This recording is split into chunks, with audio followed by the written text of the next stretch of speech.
Adventure, that burning desire to explore the unknown.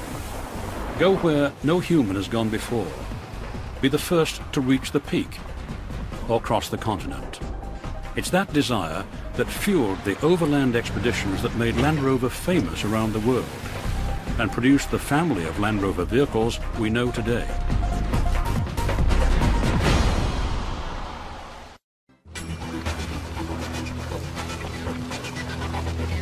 The Land Rover has become a passport to adventure for millions of off-road enthusiasts. People looking for a 4x4 capable of taking them into unexplored territories. It's become popular with those who want a little luxury and the ability to go anywhere.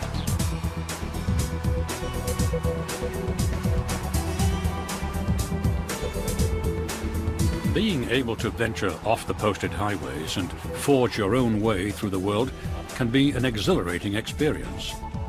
Modern SUVs have reignited the explorer's spirit, but few have the history of Land Rover.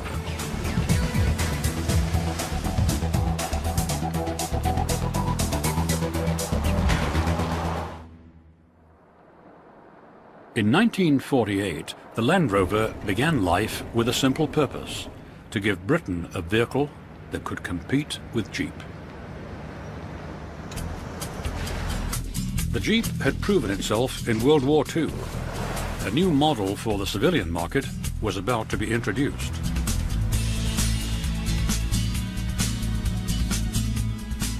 But across the Atlantic, in post-war Britain, plans were being made to unleash another consumer 4x4.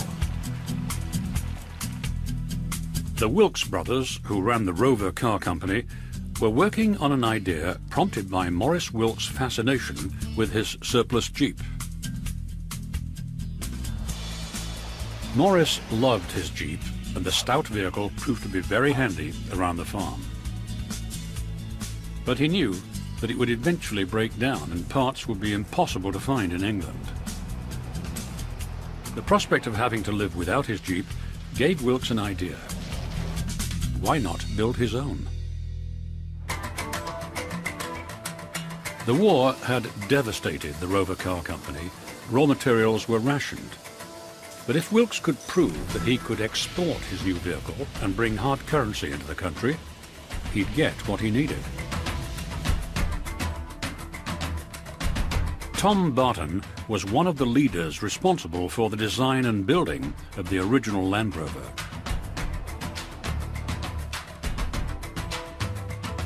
It was conceived, designed and built within a year. The Wilks were still using their Jeep, but not for long. They had something new.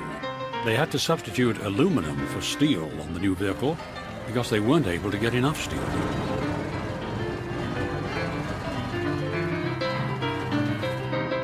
The Land Rover was a huge hit at the 1948 Amsterdam Motor Show. But the brothers still had to convince farmers that the Rover could replace the horse.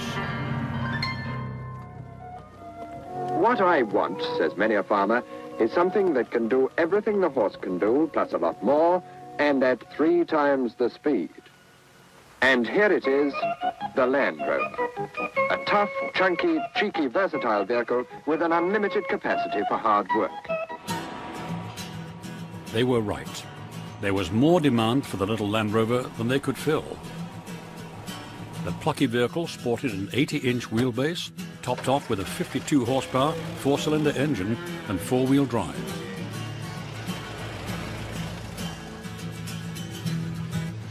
It became the farmer's best friend and the vehicle of choice for military forces around the world.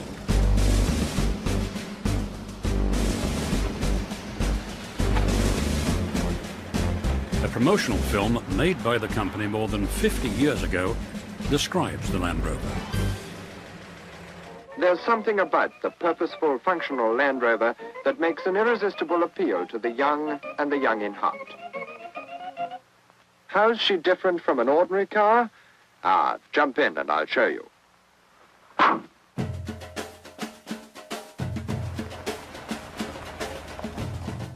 As the Land Rover grew in popularity, another dimension broadened its demand: the off-road possibilities. of four-wheel drive. The Land Rover's capabilities appealed to a new class of automotive enthusiasts. Veering away from its farmland and workhorse image, owners began using the vehicle for exploration and recreational pursuits all over the world.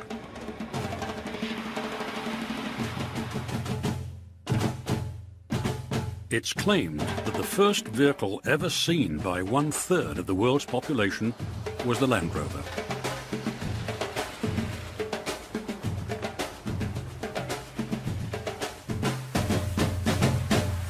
One of the most famous of many cross-continent adventures was the Oxford and Cambridge expedition, an 18,000-mile overland journey from London to Singapore.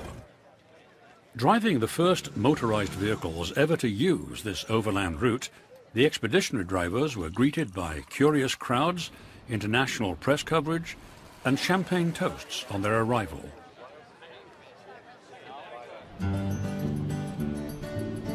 But not everyone was happy with the original design. Barbara Wilkes complained to her husband Morris that the vehicle was not female-friendly. She wanted more comfort and fewer sharp edges, which, she said, ruined any number of stockings. In April 1958, Land Rover brought out an entirely new model, the Series 2. It featured a long list of modifications, a larger rear window to improve visibility, rounded quarter lights and fenders. Windows were made of non-scratch glass, and the doors had external handles with locks. The changes made the Series 2 easier to drive without sacrificing durability. Orders flooded in from many countries.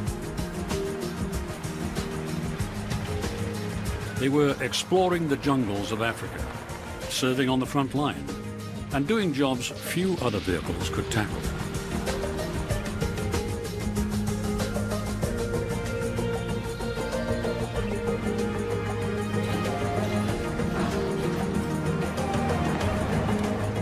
Customers from around the globe ordered armored cars, ambulances, and even a lightweight version suitable for parachuting in.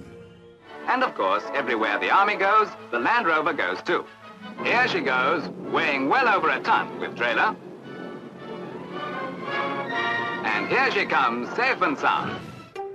However, in America, the Land Rover was still something of a curiosity.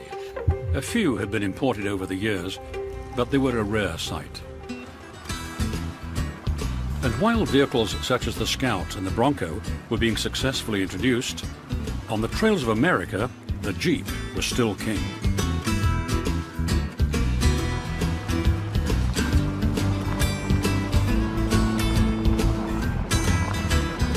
Off-roading became the favorite pastime for families eager to escape the suburbs.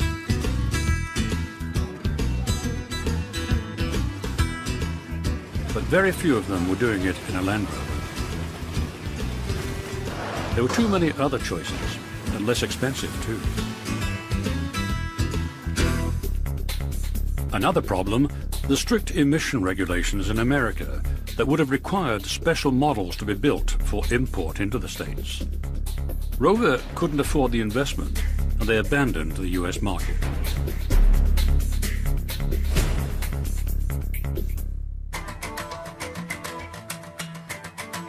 But in England, the Land Rover was the vehicle of choice for off-roading.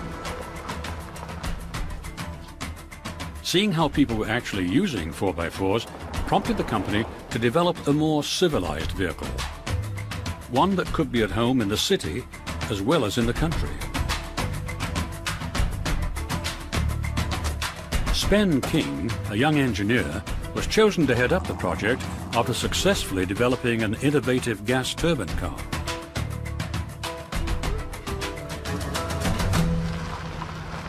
With vehicles like the Ford Bronco and the Chevy Blazer seen as their main rivals, Spen decided to take 10 to 15 Land Rovers on a competitive two-day safari alongside the competition. His design team evaluated the off-road capabilities of Land Rover, and in some cases, the lack of off-road ability of some of the other vehicles. The design team then built several prototypes before finally settling on the one to be called the Range Rover.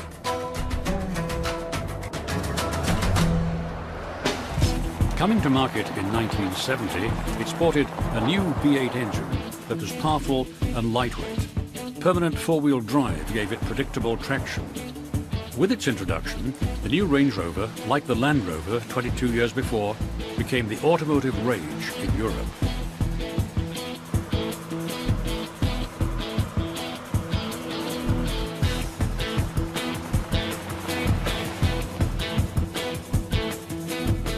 The Range Rover was unlike any other 4x4. Its innovative design won numerous awards. It was even displayed at the Louvre in Paris as automotive art.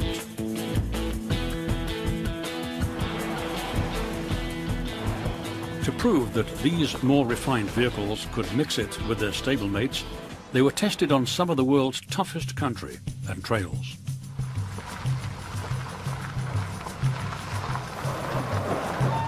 They crossed the Sahara, battled Panama's Darien Gap, traversed rough terrain from Alaska to the tip of Africa, all to prove that Range Rovers could go anywhere.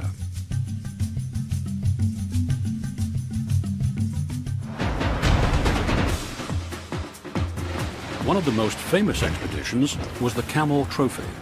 This arduous, gut-wrenching event was called the Olympics of off-roading. Each year, amateur teams set out to conquer the most challenging terrain in exotic locations. Almost impenetrable jungle, hills and rocky riverbeds. The utter exhaustion of crossing remote locations tested the skill and endurance of every individual and the machines. In 1982, 8 two-man teams from 4 nations crossed New Guinea. When the roads turned from track to muck to roaring rivers, the teams welcomed the bemused but skillful assistance of the local people.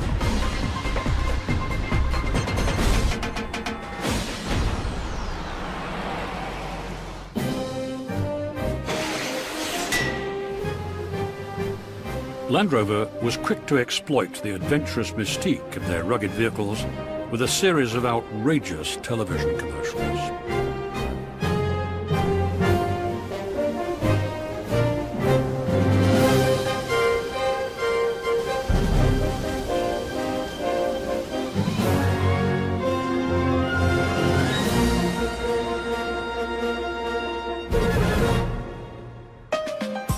Land Rover had conquered markets worldwide, except one, North America. Executives wanted to return to this lucrative watering hole, but research said an expensive sport utility vehicle was not likely to sell. Americans wouldn't pay for luxury when they wanted utility. Land Rover decided the research was wrong, and work began on a super luxurious version of the Range Rover.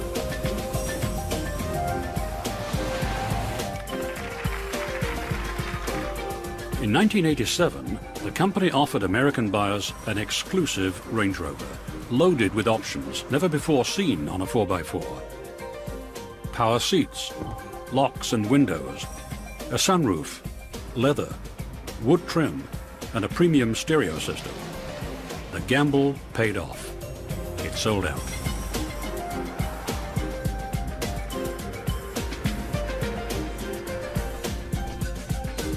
The company re-entered the US market just as the SUV boom was about to take off. Range Rover stood out as the only upscale model in the pack. An expedition was mounted to prove that it was more than an oversized family sedan. In 1989, a convoy of 8 Range Rovers made the first 1,000-mile crossing of North America's Continental Divide by motor vehicle.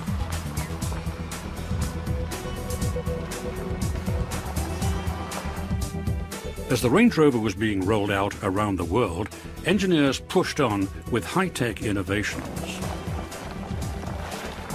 They pioneered many four-wheel drive technologies to enhance safety and control. tough machinery to keep the car going where you wanted it to go.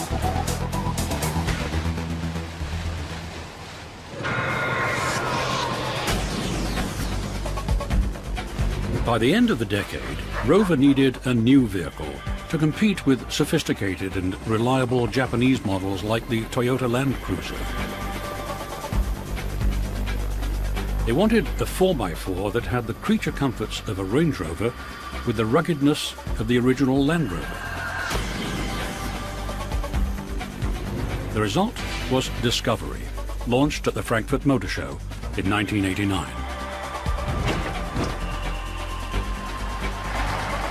Available only in a sporty 3-door model, the Discovery was marketed to a younger, less conservative driver. When it arrived in North America, Four Wheeler magazine named it the 1995 Four-Wheeler of the Year. But following unfortunate British automaking tradition, it had its teething problems. Like the Land Rover models before it, Discovery joined the expeditionary ranks. The Camel Trophy was by now so popular that 1 million people applied for this tough off-road journey every year. Discovery drivers signed on to the crossing of Siberia. They wanted to prove that it was a genuine Land Rover, worthy of the legacy that began with the original Land Rover, now dubbed Defender.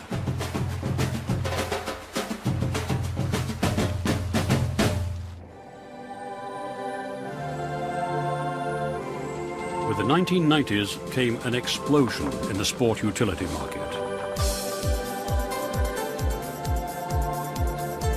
New ones arrived from Lexus, Hummer, and even Cadillac.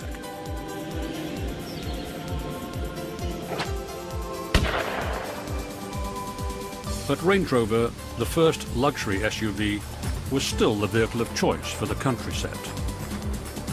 The company capitalized on its image and began to promote Land Rover as part of a lifestyle. And it was only a matter of time before owners of these go-anywhere vehicles decided to put them to the test.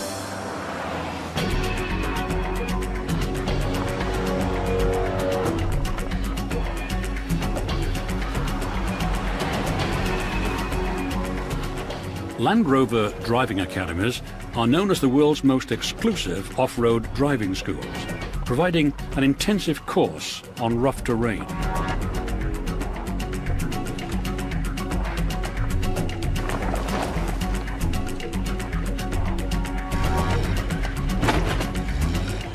The program equips owners with the tools to explore some of the most beautiful places on Earth.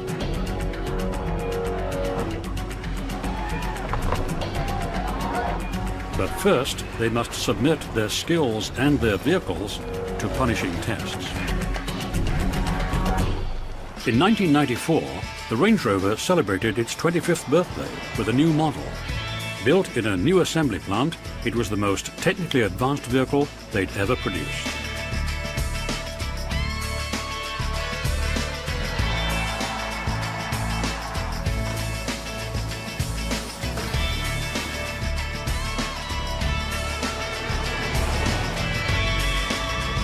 The new Range Rover had to compete with a growing number of new sport utes from around the world. It wasn't enough to have heritage on your side. To distinguish itself from the rest of the pack, Land Rover concentrated on improving the buying experience. They did away with the traditional showrooms and put the sales force in casual clothes.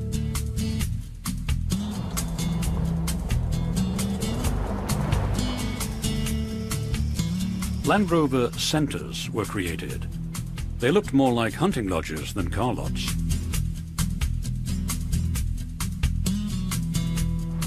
They even gave buyers the opportunity to put their new SUV to a real test.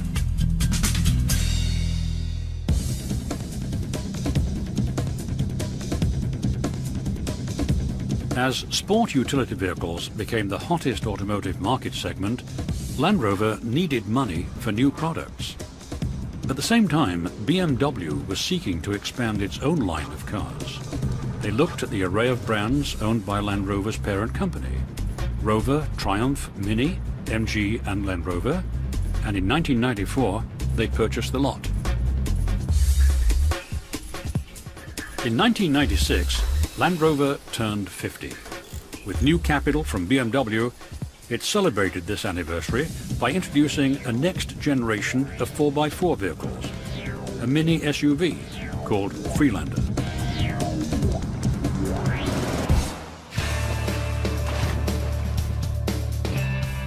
It was the first Land Rover without a separate chassis frame and the first with a transversely mounted engine. Originally developed for Europe, with more than 16 patented features, including hill descent control, Freelander was eventually marketed worldwide. It was not designed to replace or compete with the Range Rover, Discovery or Defender, instead being geared to a younger, sportier buyer. While new products were being developed and launched, BMW was suffering tremendous daily losses due to its purchase of the Rover Group. Shareholders were growing restive. BMW now had its own SUV with help from Rover, the X5, pressure-mounted. BMW estimated that the disastrous Rover Group purchase had cost it $5 billion, and it cut its losses. A year after the X5 debuted, it sold Land Rover to Ford. Land Rover was feeling stiff competition from Mercedes and others. Ford quickly announced its intention to fully support the Land Rover marque, as it had done with Jaguar and the people who drive these vehicles. Get to the top of the hill, first gear, no brakes, let hill descent control walk you down. No, this is my very first time doing this. This is an amazing car. Oh my God, I love you. Thank you. This kind of loyalty has helped Land Rover stay alive in a crowded market. Owners are sometimes rewarded at special events, like this introduction of the Discovery 2 at a lodge in Colorado. Here, many owners are able to put the off-roading capabilities of these vehicles to the test, often for the first time. Driving through these rocky passages opens up a new world. It's easy to understand the appeal of these vehicles.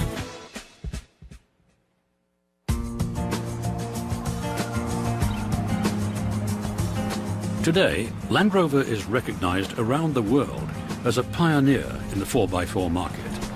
It has managed to combine an image of luxury and utility, refinement with ruggedness. It's traveled from a basic utilitarian product in 1948 to become a true automotive icon. It's been estimated that 3/4 of all Land Rovers ever built are still in use today. Land Rover's energy and innovative thinking hasn't changed much in half a century, but the technology has. This is where the future of Land Rover lies, as well as in the heart and soul of every great explorer, who never let the absence of a road interrupt the quest for new adventure.